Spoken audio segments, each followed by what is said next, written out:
इंदौर हादसे का CCTV footage सामने आया है। कल रानीपुरा क्षेत्र में 3 मंजिला इमारत गिर गई थी। हादसे में 2 लोगों की मौत हुई थी, 11 लोग घायल हो गए थे।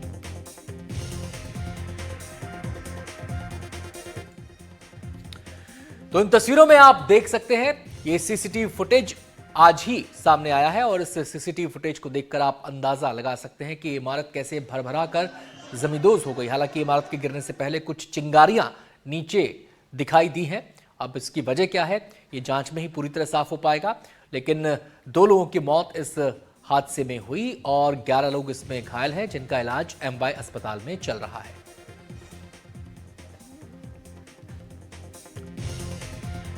इंदौर हादसे पर मुआवजे का ऐलान कर दिया गया है। सीएम मोहन यादव ने मुआवजे का ऐलान किया और इस ऐलान के तहत मृतकों के परिजनों को 2-2 लाख रुपए का मुआवजा मिलेगा। सीएम मोहन यादव ने हादसे पर गहरा दुख जताया है।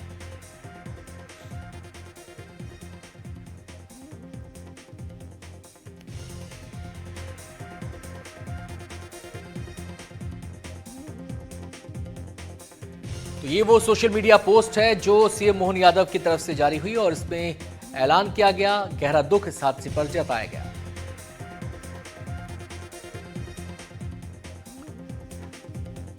इंदौर में जो कुछ भी हुआ उसने सभी को सकते मिला दिया। 3 मंजिला इमारत के मलबे में दबकर 2 लोगों की मौत हो गई, जबकि कई लोग घायल हो गए। सोमवार रात क्या हुआ था, इस रिपोर्ट में देखिए।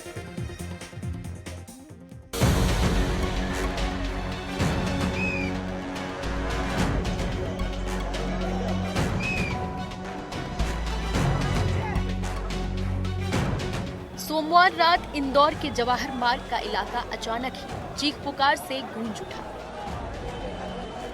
झंडा चौक के पास एक इमारत अचानक भरभरा कर गिर गई। हादसे के वक्त इमारत में करीब 6 परिवार मौजूद थे। हादसा होते ही पूरे इलाके में अफरा तफरी मच गई और लोग मदद के लिए दौड़ पड़े। जानकारी मिलते ही एसडीआरएफ, नगर निगम की टीम और पुलिस प्रशासन मौके पर पहुंचा और राहत बचाव का काम शुरू कर दिया। ये करीब 10-12 साल पुरानी बिल्डिंग है, मतलब इतनी पुरानी भी नहीं है कि इतना स्ट्रक्चर कम हो जाए। लेकिन क्या है, इस इलाके में जो होटल है और उसके कारण चूहे बड़े बड़े हो रहा है, उससे शायद वो बिल्डिंग पोली हो गई। लेकिन तीनों भाई का परिवार रहता था और बिल्डिंग दब गई, सब उसमें थे। बहुत 60 उस पर जैसे यहाँ के लोग बचाव राहत कार्य में भिड़े और सेंटर कोतवाली का पूरा स्टाफ आया, नगर निगम की टीम आ गए, कलेक्टर साहब, कमिश्नर साहब सब आ गए।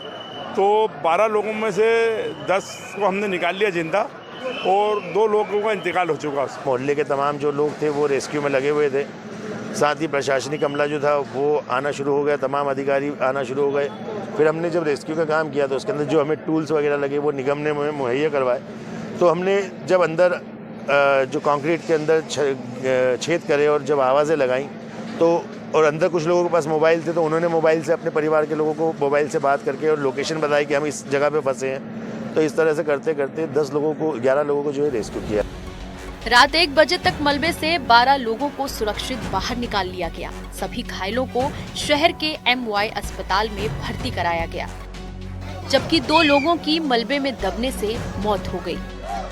इस घटना में चूंकि प्रारंभिक रूप से 13 लोग थे, अभी 14 लोग की सूचना है। 14 लोगों में से 12 लोग को रेस्क्यू करके निकाल लिया गया था और उनका उपचार एमवाय हॉस्पिटल में चालू है।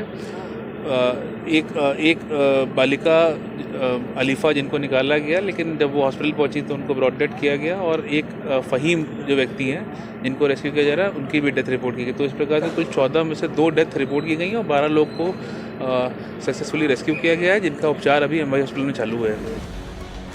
जानकारी के मुताबिक रानीपुरा मोहल्ले की ये इमारत 10 से 15 साल पुरानी थी, जिसमें 17 से ज्यादा लोग रहते थे। घटना के बाद महापौर पुष्यमित्र भार्गव, विधायक Golu Shukla, collector Shivam Verma, police commissioner Santosh Kumar Singh मौके पर पहुंचे। 10 एम्बुलेंस तैनात की गई, पूरी गली को सील कर दिया गया। इस सूचना पर से लगातार तत्काल टीमें आई। इसमें police commissioner Santosh Singh senior officer तत्काल स्पॉट पर पहुंचे। इसमें कलेक्टर सर और नगर निगम सर ये सभी लोग पहुंचे। इसके अलावा आम जन जो आसपास के लोग थे, इनके द्वारा नगर छत्रपति सभी लोगों ने सम्मिलित होकर इसमें सभी जो रेस्क्यू ऑपरेशन चलाया गया, जो कि लगभग 6 से 8 घंटे का रेस्क्यू ऑपरेशन चला। इसमें जो लोगों को निकाला गया उसमें 12 लोगों को जो घायल हैं उनको एमवाईएच भेज दिया, जहाँ पर उनका इलाज चल रहा है।